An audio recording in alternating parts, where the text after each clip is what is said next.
Magandang hapon sa lahat. Ayan, magandang hapon sa lahat ng Kawaiti World. Ayan oh, hinambid pang bisita oh. Ayan guys, sa ngayon, meron na naman tayong customer ulit. Ayan, nag-aalay ng spoke si Mr.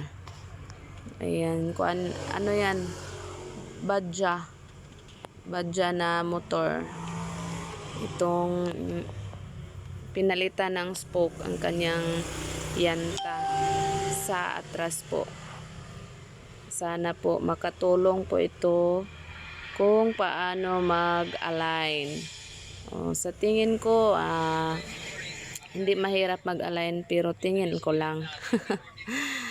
Ayan guys, magandang hapon sa lahat. Andito na naman si kusinerang nanay at Jubilin Mix Vlog. Ayan mga kamix. Ito na naman, konting tutorial na naman sa pag-aalay ng spoke. Ayan. Maraming salamat po sa lahat ng nanonood ng aking mga video.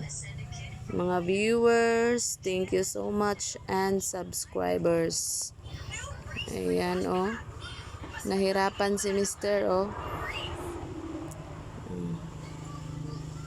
Magandang hapon, Kamutiaanon Vloggers. Ayan.